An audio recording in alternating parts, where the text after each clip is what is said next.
I'm tired of people in the music industry using numbers to justify their opinions, bro. I'm sick of it. I'm sick of it. As always, I'm K on aka Count puts you on. And we get into this, man. We get into this. We're getting into this. This started because DJ Vlad, aka the Feds, aka the police, was talking about Andre 3000's album, talking about it didn't do good numbers, it didn't do as well as Outkast, was saying that his album was bad because he doesn't have as many monthly listeners on one album as Outkast.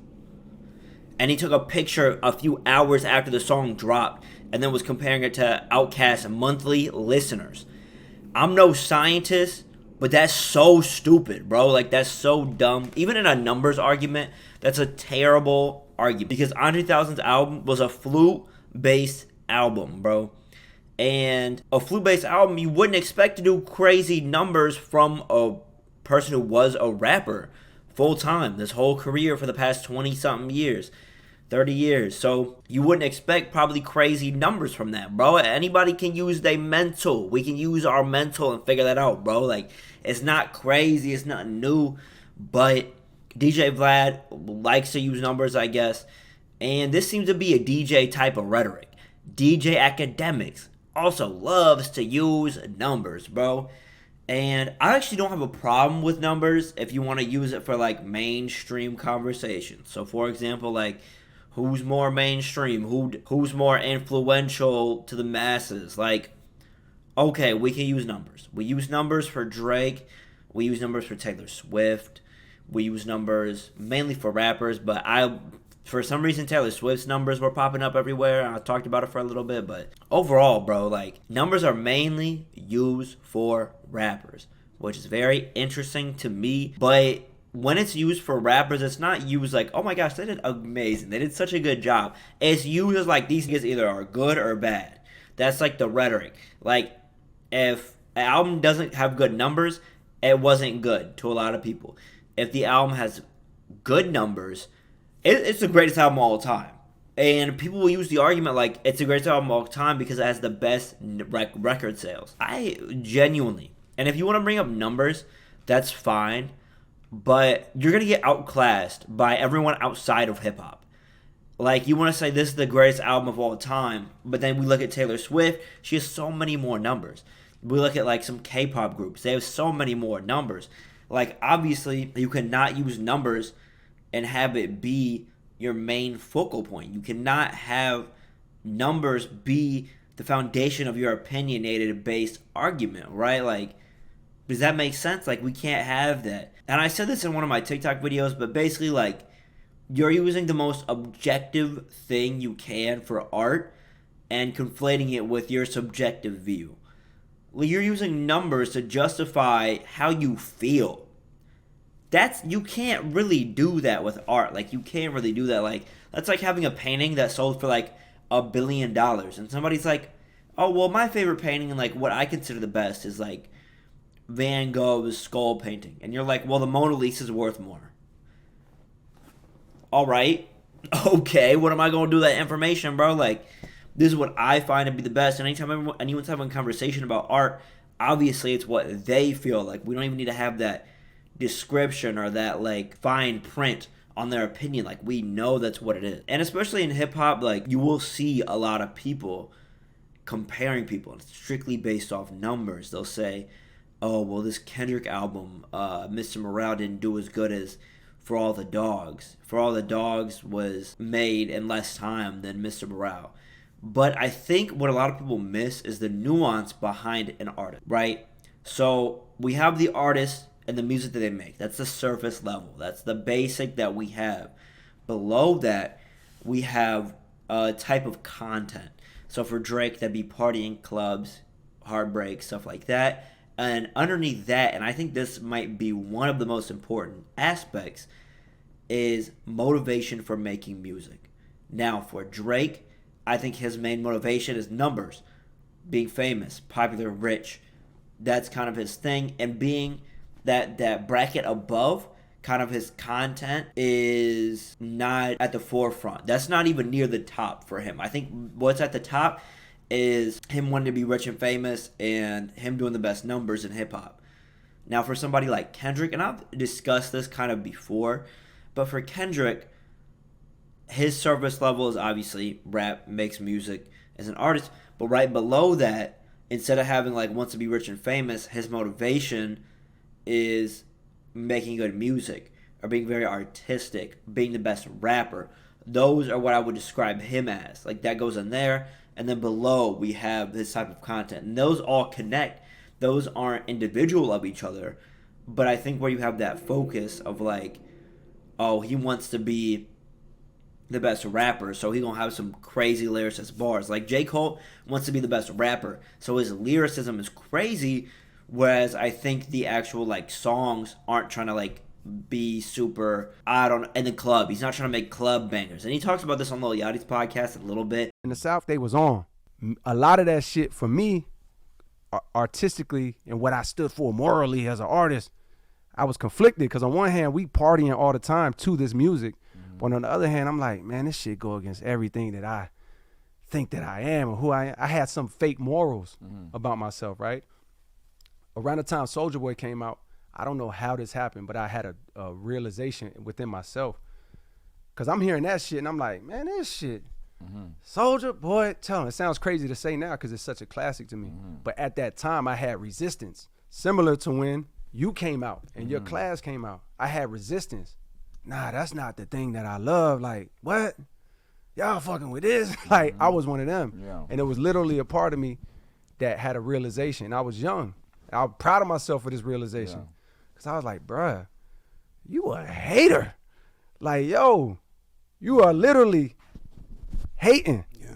Like, you are literally, you know you like this shit, actually. Yeah.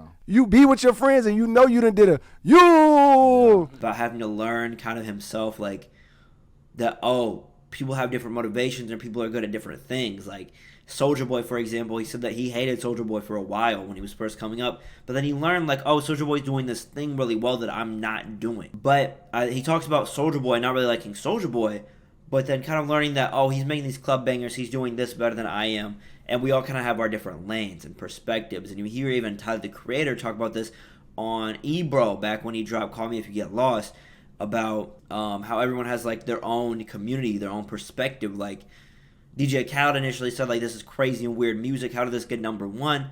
But then you start to realize like Tyler's appeasing to a wider fan base, a very different fan base. DJ Khaled isn't really doing that. He has all these big names, but his artistry really isn't there anymore, at least from what I've seen and what I've heard in my opinion. But if you like his music, that's all that matters. He still has bangers, don't get me wrong. I think what's really important is kind of what you're doing it for. What are you doing this hip-hop stuff for? What are you doing this music for? And whatever you're doing that for, the outcome will show. Kendrick, I think, has such a crazy and like beautiful discography that Drake won't have because he's focused on something different. He's trying to have good numbers, and he does. And Kendrick's trying to have a beautiful artistic discography, sending a message, and he does every time. And that's why, to me, Kendrick is like one of the best rappers of all time, if not the best, because he just does it so effortlessly, seemingly, and he connects so many different ideas and puts them together. And whatever Kendrick touches is gold, bro. All of PG Lang is gold. But everyone has their own branding, image, what they want to do. Now, getting back to DJ Akademiks, I think DJ Akademiks is really smart, and he understands that he focuses on numbers. I think where a lot of these number-driven people lack, though, is the artistry or the intention. They lack that, like, second layer. They really lack that second layer, third layer of, like, not everyone's doing it for the numbers. Like, some people are genuinely doing it for the art. Like, Andre 3000, he's doing it for the art at this point. Like, he's not doing it for the numbers. He's done the numbers. He's hit the platinums. He's hit the quadruple platinums. Like, he's done that already. So that's not, like, his goal. It's not his focus. And I think we'll start to see that more and more, like, of artists' motivations, their nuance, and them talking about it. But for so long, like, numbers have really been the focus of hip-hop since I don't know when. Like, I don't know what it is, to be honest, because I don't see this really in other genres about artists selling well or not doing well. Like, it's always usually about, like, the sound or the vibe. Like, when I see Coheed and Cambria drop, no one's talking about, like, has its sales diminished. that's just not really what I see. And I know like big figures in hip hop really started that. Like I know magazines started promoting numbers. DJ Academics was really one of the first on Twitter to post it, to really talk about it, get the discussion going. Magazines really started talking about it. Billboard 100 really focused on hip hop, and you'll even see them post like, it's been this long since like hip hop has had a number one, but I don't really see that about country. Maybe it's just not hitting my radar and I'm wrong, but I don't really see that for other genres. Or like this is the first year where like pop wasn't dominating for this long. Like you see that in rap so often now though, and like rap recently, like maybe 2015, 2016 maybe, became the number one genre. Maybe it was earlier than that and I'm tweaking, but like that is when it became the number one listened genre. And especially early this year, there was a whole discourse about like rap's numbers being off. Like it's like so much lower, and like that's where I'm getting this like rap wasn't number one for so long this year, which was surprising. But like who cares, bro? Are we getting good music? Do you have artists to listen to? Is your favorite artist dropping? If yes, then who cares about numbers? Like I don't care. I don't understand the argument of numbers. I'm an anti-numbers guy. Numbers are fine and dandy when having an argument about numbers, but that's really it. That's like really all it's good for. But let me know what you guys think down in the comments below. I'm curious on your opinions, your thoughts. What do you think?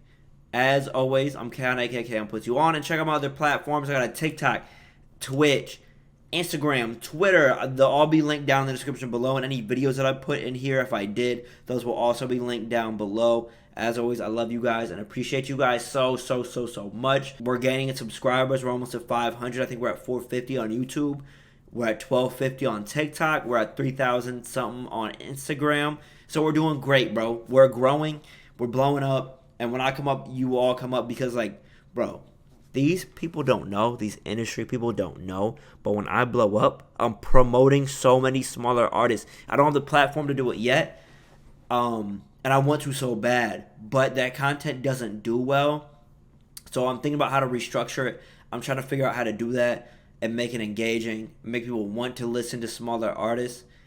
And I want to be the Keith Lee of music reviews, but I just don't know how to do that yet, because it's easy when you have like food in front of you and you can see it instantly and you're like, wow, is that good? But with music, like, you have to listen, you have to be engaged. And maybe like I haven't figured out how to do that well, and like have my own discourse, add my own personality to that. I haven't figured out how to do it, and that's on the docket for sure. That's like on the list of things to do.